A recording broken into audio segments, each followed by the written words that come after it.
Bonjour et bienvenue dans Prière Inspirée. Je suis très heureux de vous retrouver, toujours avec le pasteur Atoms et toujours en train de parler de la prière. Et aujourd'hui, le pasteur Atoms nous parle de quelque chose de particulier. C'est essayer de prier plus longtemps que d'habitude, se donner des objectifs temporels de prière. Alors, un jour, vous le savez, Jésus a dit à Pierre, « Eh bien, tu n'as pas su prier 1 heure avec moi. Tu n'as pas été capable de prier 1 heure avec moi. » Et beaucoup de personnes se basent sur ce verset pour prier au moins 1 heure. Mais effectivement, ce 1 heure n'était pas un maximum à atteindre, mais un minimum à atteindre, en tout cas, cette nuit-là.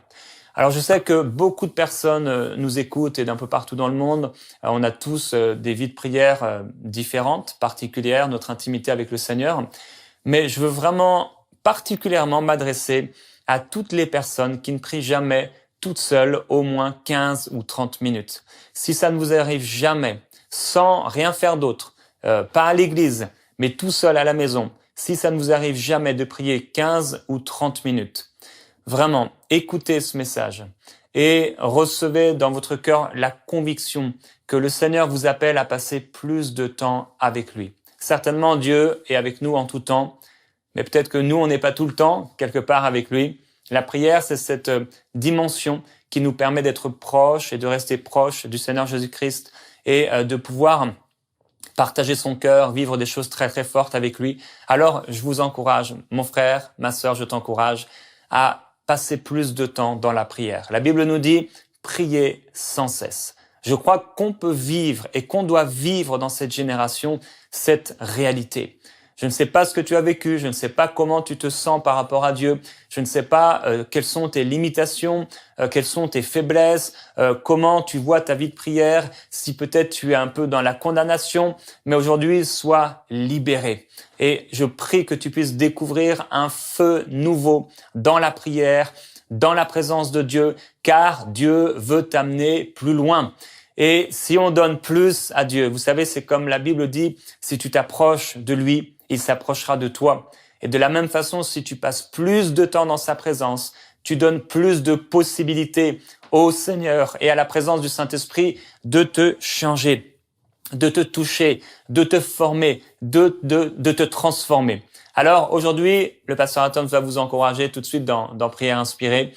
Soyez fortifiés et ouvrons notre cœur à la parole de Dieu.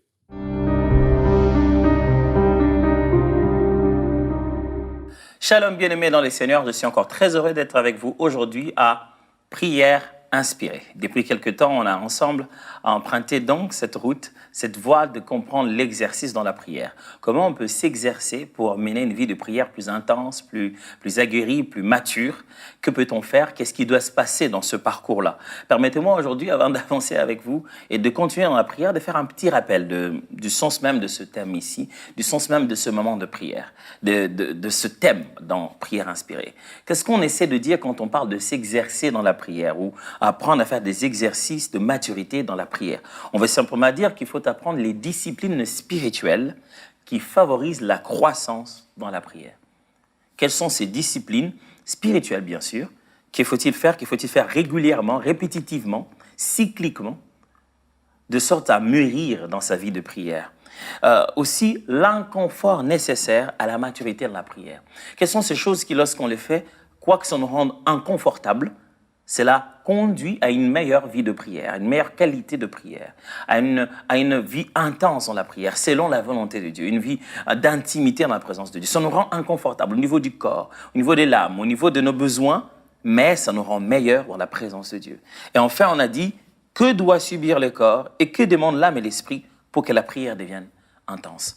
Qu'est-ce que sont ces choses que notre corps est censé subir, que notre âme est censée découvrir ou par lequel elle est censée passer, mais quelles sont aussi ces choses que notre esprit pourrait bénéficier ou recevoir ou comprendre pour que notre vie de prière devienne un peu plus intense? Et c'est de ça que nous sommes en train de parler. Depuis qu'on a commencé, on s'est basé sur Matthieu chapitre 26 et on a lu à partir du verset 36. Matthieu chapitre 26, à partir du verset 36, je vais les relire aujourd'hui encore pour que nous tous nous puissions nous souvenir de ce de quoi nous sommes en train de parler pendant ce temps de prière. Matthieu 26, à partir du verset 36, je lis. Là-dessus, Jésus alla avec eux dans un lieu appelé Gethsémane et il dit aux disciples, « Asseyez-vous ici pendant que je m'éloignerai pour prier. » Ils sont allés et le but de Jésus, c'est pour qu'il ait prié. Et il se prépare à un événement important qui va être justement sa mort. Il prit avec lui Pierre et les deux fils de Zébédée et il commença à éprouver de la tristesse et des angoisses. Jésus, au niveau de son âme, il est triste et il est angoissé. Son état psychologique n'est pas stable à ce moment-là. Il redoute déjà ce qui va se passer. Et il sent que cette partie de son être est perturbée. Et quelle est la réponse à ça? La prière. Il leur dit alors, « Mon âme est triste jusqu'à la mort. Restez ici et veillez avec moi. » Jésus est clair. Il dit, « Ce que j'ai ici ne se passe pas dans mon esprit. Ça se passe dans mon âme. Je sens de la tristesse, je sens de l'angoisse et je le sens en mourir. Restez avec moi, j'ai besoin de vous. » Ça, c'est un avantage important. Je vais expliquer ça tout à l'heure. L'une des choses importantes aussi dans l'exercice de la prière, c'est prier avec les autres. Et c'est ce que Jésus est en train de faire. Il dit, restez ici, priez avec moi, veillez avec moi. Puis, ayant fait quelques pas en avant, il se jeta sur sa face et pria ainsi. Mon Père, s'il est possible que cette coupe s'éloigne de moi, toutefois, non pas ce que je veux, mais ce que tu veux. Et il vint vers les disciples qu'il trouva endormis et il dit à Pierre, vous n'avez donc pas pu veiller 1 heure avec moi? Veillez et priez afin que vous ne tombiez pas dans la tentation. L'esprit est bien disposé, mais la chair est faible. Donc, s'il s'agit de cette histoire, nous sommes en train d'exploiter cette histoire et les autres parties de la vie de Jésus et des disciples pour découvrir les exercices spirituels qui peuvent nous aider à améliorer notre intimité, à grandir dans notre vie de prière. On a déjà parlé de certains de ces exercices. On a parlé de veiller, de la privation, de jeûner. Et puis on a parlé de veiller, l'exercice de la nuit, de prier pendant la nuit. On a parlé aussi d'apprendre à proclamer la parole de Dieu audiblement, à dire ce qui est écrit. On a aussi appris à parler de l'attente, de la méditation, attendre. On a parlé au Père, on doit apprendre à attendre. Aujourd'hui, qu'est-ce qu'on va apprendre? 2 choses qui vont vous sembler au début un peu contradictoires, mais très très intéressantes lorsqu'on place chacune d'entre elles dans son contexte. 2 choses encore qui peuvent nous aider. On apprendra 3, mais commençons par ces 2 premières. La première des choses, c'est premièrement la prière collective. Prier avec les autres. C'est très intéressant. Vous savez, quand nous prions, nous pensons très souvent que la prière n'est qu'une chose que nous devons faire seul. C'est notre intimité. De fois, on est si jaloux avec notre intimité. On dit, je vais rester avec le Seigneur, prier avec lui. Mais Jésus ici, quand il se sent angoissé au niveau de son âme, il dit, certes, je m'en vais prier, mais j'ai besoin que vous soyez là. Si vous voulez grandir et mûrir dans la prière, vous avez besoin de prier avec les autres. C'est très important. Paul, par exemple, lorsqu'il parle dans le livre de Corinthiens, il est en train de clarifier le débat autour de l'utilité du don de parler en langue en comparaison avec celui de la prophétie quand il s'agit de l'édification du corps de Christ. Il souligne quelque chose pour pouvoir démontrer qu'il était mieux de parler dans une langue intelligible, que les gens devaient nous comprendre quand on priait devant les autres, quand on priait collectivement. Il insiste sur une chose. Quand tu pries avec tes frères, vaut mieux encore parler dans une langue qu'ils peuvent comprendre. Il dit, si tu te mets à parler en langue, comment l'autre, dirait-il, amène à ta prière? Une façon de dire, comment va-t-il participer? Comment va-t-il s'identifier aux choses que tu es en train de dire à Dieu et se dire, Seigneur, moi aussi, je voulais te dire ça. Amen, ce que tu dis est vrai. Il faut que tu parles dans une langue qu'il peut comprendre. C'est-à-dire que pendant les moments de prière, la prière de l'autre peut être source d'édification pour toi. Un exercice important de la prière, il faut que tu te demandes avec quel groupe je prie. Oh, la grande assemblée, c'est bien. Nous avons des assemblées de beaucoup de gens, des fois 2, 3, 4, 5, 6 000 personnes, même 10 000 personnes. Mais la petite assemblée, elle est aussi magnifique. Ce petit groupe de 12, des 13, c'est pourquoi il est important d'être actif dans l'église, d'appartenir à un groupement de musiciens, je ne sais pas moi, des intercesseurs, des protocoles, je ne sais pas moi quoi. Être dans un petit groupe où vous pouvez être justement un nombre réduit et pouvez vous édifier dans la prière des uns des autres. Avoir des frères, des amis avec qui vous priez. Aujourd'hui, la technologie a avancé. Maintenant, on a la possibilité de prier sur Zoom, ainsi de suite. Prier avec une petite partie des personnes. Priez avec les gens. Ça va vous apprendre à prier. Vous allez emprunter des mots. Vous savez, si vous avez prié avec quelqu'un qui, justement, dans sa prière, il a dit tellement de choses édifiantes pour vous, vous commencez à prier en vibrant, je vais dire, vous vibrez à la fréquence de la prière de laquelle vous venez. C'est quand vous venez d'une grande réunion des réveils. Après, quand vous rentrez vous-même à la maison, vous avez même cette flamme-là de la prière en vous. Et c'est la même chose quand vous priez avec les frères. Des fois, tu peux avoir une vie de prière pas si passionnante, mais tu t'entoures des personnes qui prient comme ça. Et au début, tu es là juste à les écouter. Tu pries, à peine tu dis Amen, Amen. Demain, quand tu pries seul, tu es un peu comme en train de mimer, de reprendre certaines de ces paroles. Mais ça te fait grandir. Et Jésus dit, OK, j'ai besoin que vous puissiez venir prier avec moi. Pourquoi? À quoi sert la prière collective? Elle sert aussi à un équilibre émotionnel. Les autres sont là pour t'aider émotionnellement. Vous savez, quand on prie, on répand aussi son cœur. Et on peut prier avec peur. Mais la présence des autres peut changer notre peur là en une forme de certitude. Les paroles qu'on entend d'eux peuvent booster encore notre foi. Au lieu d'aller se plaindre devant le Seigneur, on change et on se met à le louer. Je vous ai prévenu que les deux premiers éléments pouvaient être apparemment contradictoires. Parce qu'en fait, la deuxième des choses, c'est la solitude. Voilà. Je nous encourage à nous exercer à prier avec les autres. C'est important. Vous savez, moi, je sais que si je me prépare pour un service prophétique ou un service de guérison ou quoi que ce soit, j'aime pendant ces moments-là prier avec les autres frères qui ont le même don prophétique et même à des dons meilleurs que les miens, des dons plus matures que les miens. C'est bien. C'est comme si vous créez un climat prophétique. C'est un peu comme David qui vient s'asseoir au milieu des prophètes qui prient. Et les soldats des Saül qui arrivent, ils sont saisis quand ils y arrivent. Et en fait, ces gens d'amis avec lesquels vous priez, pendant ce temps où vous priez là, vous profitez de quelque chose d'exceptionnel que la Bible appelle justement une onction, une huile qui descend de la tête jusqu'au pan de vêtements d'Aaron. Prier avec les autres, c'est fantastique. Mais quelquefois, Dieu nous appelle seuls. Vous voulez apprendre à avoir une vie de prière passionnante? Apprenez la solitude. Oh, je ne soulignerai pas assez la solitude. On en parle plus d'une fois lorsqu'on fait les rencontres ici avec prière inspirée. La place de la solitude dans la prière. Combien il nous est important de prier et de chercher Dieu seul. Seul à seul, en intimité avec Dieu. Donc, il y a prier avec les autres, mais apprendre aussi à prier seul. Donc, dans votre vie de prière, vous devez vous dire, quand est-ce que je suis seul avec Dieu? Il y a des moments où vous devez vous dire, quand est-ce que je dois prier avec les autres? Il y a des temps où je tiens ma femme, on prie ensemble. Il y a des moments où je me dis, ça on dirait que c'est une histoire qui est liée au pasteur. Je dois parler avec Dieu seul.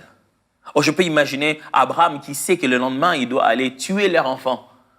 Je ne l'imagine pas, ça je dis bien, c'est moi. Hein. Je ne l'imagine pas tenant Sarah en disant, Sarah, ma femme, demain on va tuer le bébé. Demain on va tuer notre garçon au nom du Seigneur. Je ne sais pas comment il a dealé avec ça, mais je sais que quelquefois dans la vie, tu as besoin de rester seul avec Dieu. Le temps de rester seul avec Dieu te permet de connaître tes propres limites. C'est un moment qui te permet de t'évaluer si tu grandis dans ta prière ou pas. Et tu n'as pas besoin de faire le Superman. Dans la présence de Dieu, je ne suis pas pasteur, je ne suis pas chantre, je suis juste un enfant de Dieu. Et c'est fantastique. Regardez comment le psalmiste en parle. Il dit, l'Éternel est mon berger, je ne manquerai de rien. Ici, je ne suis pas berger, je suis brebis. Dans la présence de Dieu, je ne me sens pas le berger, je me sens la brebis. Et seul avec Dieu, c'est un merveilleux moment. Ça nous soutient, ça nous permet de monter encore. Dernière de choses pour aujourd'hui, avant que nous nous plongeons dans la prière, qui est un exercice qui va vous sembler banal au début. Vous allez même vous dire, est-ce que ce n'est pas un peu légaliste? Mais c'est important comme exercice. C'est la course à la montre. Non seulement que Jésus leur a demandé de prier avec lui, Jésus a demandé de prier avec lui, mais même quand ils sont arrivés ensemble, il a encore exercé la solitude. Il s'est éloigné d'eux encore, solitude. Mais après, quand il revient, il leur donne une référence temporelle. Il leur dit, vous n'avez même pas pu veiller 1 heure. Jésus est en train de dire, allez, le but, ce n'est pas de leur dire 1 heure, c'est juste pour leur dire, vous n'avez pas pu rester là, attendre, prier. Mais il donne quand même une référence temporelle. Quand nous prions, notre objectif, ce n'est pas combien de minutes on va faire. Certes, c'est vrai. Mais lorsqu'on s'exerce à la prière, on doit apprendre à se défier temporellement. À se dire, aujourd'hui, je vais passer 15 minutes dans la prière. Demain, j'aimerais réussir à passer 20 minutes dans la prière. Demain, je vais réussir à faire 1 heure. Je vais faire 2 heures dans la prière. C'est comme ça que moi, j'ai appris à prier.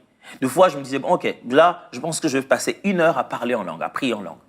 Je set ma montre, je mets une musique, je sais qu'il va faire 1 heure, je ne m'arrêterai pas tant que cette musique ne s'est pas arrêtée. Je prie, je fais des pauses, je continue à prier. Le temps de foi que nous, êtres humains, avons est un bon matériel didactique. On se sert pour s'exercer à prier. Pasteur, ce n'est pas légaliste. Est-ce que Dieu veut qu'on prie plus de temps? Mais c'est pour ça qu'il veut passer l'éternité avec nous. Vous savez, vous pensez que c'est quoi toute cette histoire? C'est un Dieu qui nous aime tellement qu'il aimerait passer l'éternité avec nous. Combien n'apprécierait-il pas le peu de temps qu'on peut passer avec lui ici-bas? Alors quelquefois, il faut défier le temps et se dire, je veux prier encore. Je vais rester encore dans la présence de Dieu. Je veux me défier moi-même. Je veux réussir à rester dans la prière un peu plus longtemps. Donnez-vous 10 minutes, donnez-vous 20 après, donnez-vous 30 après, donnez-vous 1 heure, donnez-vous 2 heures. Poussez les limites, allez-y encore. Voyez si vous ne pouvez pas rester. Mais pasteur, je serai là 1 heure. Je vais vraiment faire 1 heure, je ne sais pas qu'est-ce que je vais dire.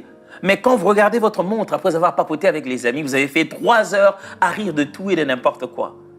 Combien ne peut-elle pas être cette causerie passionnante avec Dieu, qui a plein de choses à nous dire?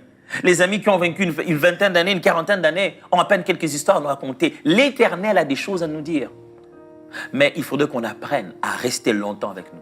Et ça demande de défier le temps, de prier avec Renaud, d'attendre faire plus que ce qu'on a fait hier. C'est un exercice, il faut le faire. 3 choses. Solitude, apparemment contradictoire, oui, mais aussi prier avec les autres. Jésus les dit, venez prier avec moi. Et puis quand ils sont ensemble, il se dit, je vais m'en aller un tout petit peu, je vais vous laisser encore. Mais quand il revient, leur pose la question, ça, on n'a même pas pu veiller pendant 1 heure. Jean me demandait, je me le pose déjà cette question. La dernière fois que tu as prié, c'était quand?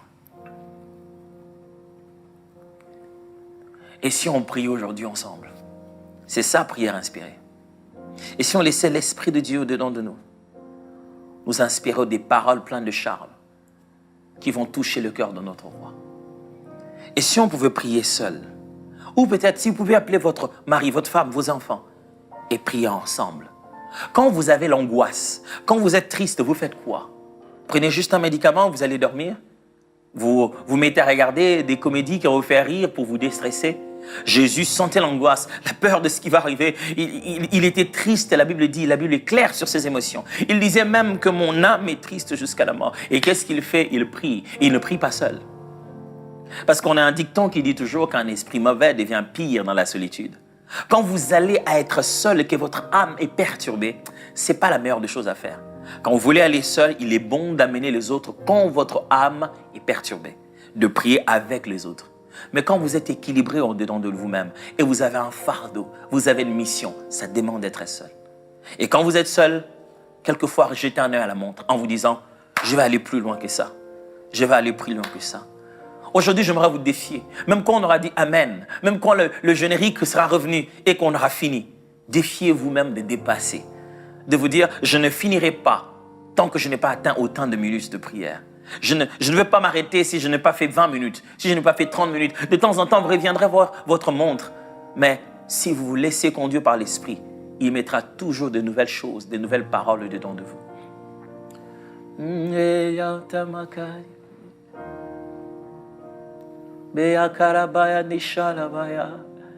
L'un des meilleurs secrets pour rester longtemps dans la prière, en solitude ou en groupe, c'est l'adoration. Commence d'abord par l'élever lui, le placer au plus haut, le considérer. Le temps que tu prends à regarder chaque détail de sa grandeur pittoresque te fait passer le temps. Tu ne te rendras même pas compte que tu as fait 2 heures parce qu'il y a tellement à voir, tellement à fixer, tellement à regarder dans ses bontés. Quand tu te mets à décrire tout ce qu'il est, tu prendrais l'éternité pour cela. Juste l'élever parce qu'il est merveilleux, parce qu'il est merveilleux, parce qu'il est merveilleux. Tu es tout pour moi.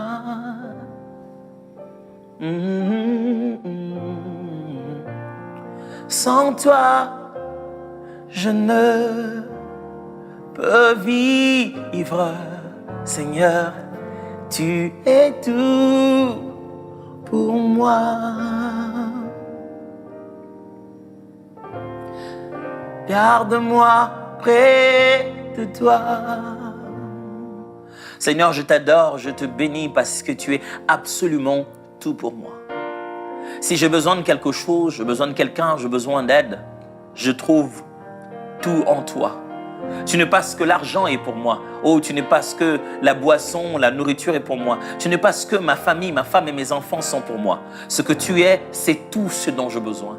Parce qu'il est possible que tous les restes me manquent. Il est possible que tous les restes n'aient jamais existé. Dans un univers où rien d'autre n'existerait, Dieu serait tout pour moi. De sorte que même quand tout existe autour de moi, il reste le tout en tout. Tu es tout pour moi. Sans toi, je ne peux vivre. Oh, toi, mon tout, ma force quand je suis faible, mon courage quand j'en manque et je tremblote, mais je continue à courir en direction de l'adversaire parce que quelqu'un fortifie mon être intérieur. Tu es mon tout, Seigneur, ma réussite, l'objectif de ma vie, ma raison de vivre. Tu es tout pour moi, Jésus. Si je me réveille chaque matin, ce n'est pas pour finir une carrière, ce n'est pas pour terminer un travail que je commençais. Je vis pour toi, Jésus, parce que tu es mon tout. À quoi sert-il de vivre si on ne vit pas avec ce but excellent que de pouvoir plaire à celui qui nous a fait exister ici-bas? Tu es tout pour moi. Tu es ce que j'ai et tu es ce que j'aspire à voir. Alléluia. Tu es ce que je possède déjà et c'est ce que je recevrai dans les jours à venir. Tu es mon ami qui est avec moi dans la solitude, même quand mon cœur est dans l'angoisse et même quand ils m'ont entouré et compris ensemble et qu'ils soient partis, je ne reste pas seul parce que je suis avec toi. Quelqu'un a dit, la prière chrétienne commence toujours par le chiffre 2. Même dans la plus grande solitude de la prière chrétienne, le chiffre 2 est toujours là. Ça signifie que même quand on est seul, on n'est jamais seul parce que tu es là pour moi et tu es tout pour moi, Seigneur. Alléluia. Dans un voyage que j'aurais fait sans bagage, sans amis, sans référence, sans aucun endroit pour aller rester, tu serais tout pour moi et tu le restes toujours. Quand je regarde ma famille, quand je regarde mon histoire, je regarde ce que je deviens et ce que je suis devenu. De A à Z, il a été question de Jésus. Jésus a toujours été là. Il est tout pour moi et il le restera. Il a toujours été et il le restera. Il a toujours resté et il le restera. Tu es tout pour moi. Je t'élève, je te glorifie. Toi, ma force, mon secours, mon Dieu en qui je me confie. Mon tout. Tu es mon tout. Bien-aimé, glorifie-le, élève-le. Quand tu l'adores, tu oublies le temps. Entre dans le cantique, reste dans le thème, exploite la grandeur, les merveilles de Dieu. Et le temps ne sera plus un défi. Tu vas te perdre dans l'intimité avec lui, dans la solitude. Et tu te rendras compte que tu n'es pas seul et qu'il y a un cœur d'ange qui t'entoure. Parce qu'en réalité, il est là pour t'écouter.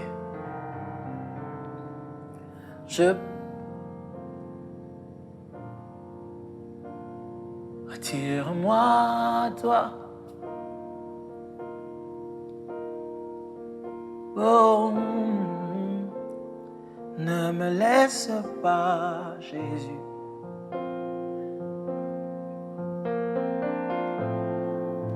Tu sais, je veux tout abandonner.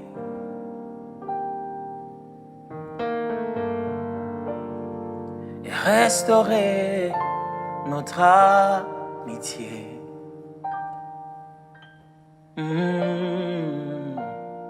Tu es mon désir.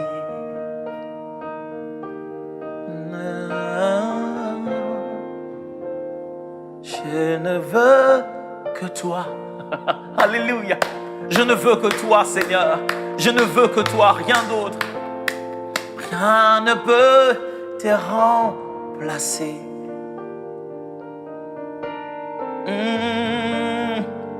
En tes bras, je suis rassuré. Oh, montre-moi la voie qui me ramène à toi.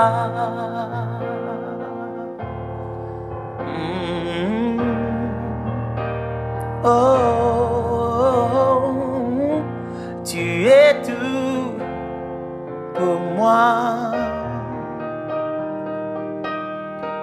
Oh Seigneur, sans toi, je ne peux vivre.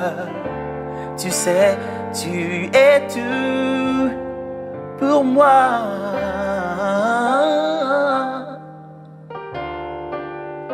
Garde-moi près de toi. Je suis seul, mais seul avec toi. J'aime le silence de la solitude dans ta demeure. Ce silence-là m'attire.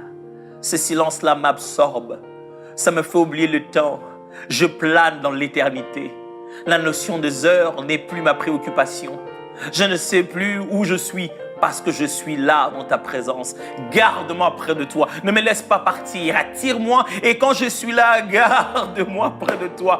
Fais tout ce qu'il faut pour me garder près de toi. Montre-moi des visions pour que je sois pris par la grandeur de ta majesté. Laisse paraître ta gloire pour que je m'y plonge dans les détails. Attire-moi à toi et garde-moi près de toi dans ta présence. Que nous parlions de choses que tu veux faire. Que ce qui anime ton cœur m'anime aussi. Je sois soucié de ce dont tu te soucies. Les choses qui sont ton intérêt deviennent miens. Que tu déverses en moi les sentiments qui sont en toi. Qu'en sortant de ce temps de prière, je brille comme toi. Je rayonne comme toi. Parce que tes sentiments sont dedans de moi. Et que je suis devenu comme toi à force de rester avec toi. Je désire ta présence, Adonai. Je désire ta présence, mon roi. Je désire rester ici, seul avec toi, accompagné par des amis dans la prière, entouré des anges. Je désire rester dans ta présence. J'aime ces moments. Me battant contre le temps, défiant ma montre, je désire rester dans ta présence. C'est ce que j'aime le plus. Être là, en train de t'adorer. Être là, en train de te glorifier. Être là, en train de reconnaître ta bonté. Parce que tu es ma force, mon soutien, mon secours, en qui je me confie. Je te bénis, Seigneur. Je te bénis, Seigneur. Alléluia. Alléluia. Vas-y, le défi, c'était aujourd'hui que tu dépasses notre minute, que tu dépasses notre générique, que tu continues à adorer. Vas-y, continue encore à l'adorer, continue encore à rester là. Oublie ta montre et défie-toi, dépasse tes habitudes, va encore plus.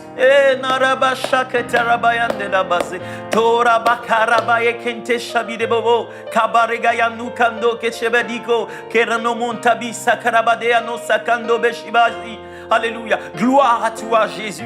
Alléluia, alléluia, alléluia, alléluia.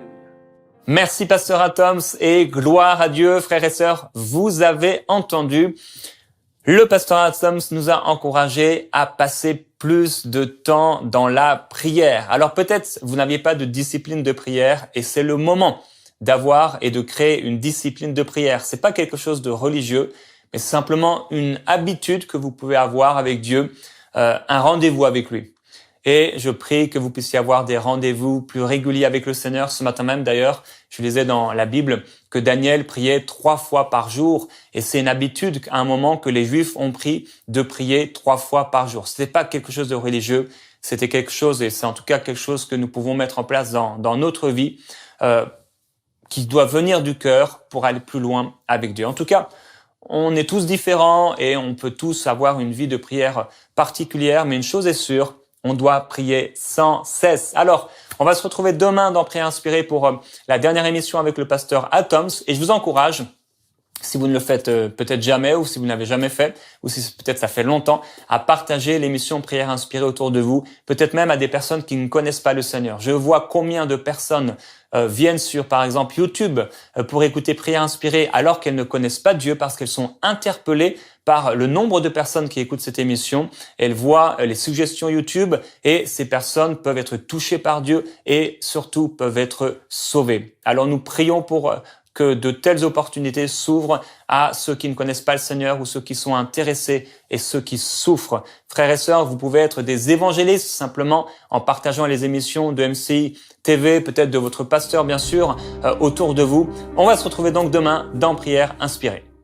Peuple de Dieu, il y a une bonne nouvelle et cette bonne nouvelle est que Dieu a tant aimé le monde qu'il a donné son Fils unique afin que quiconque croit en lui ne périsse point.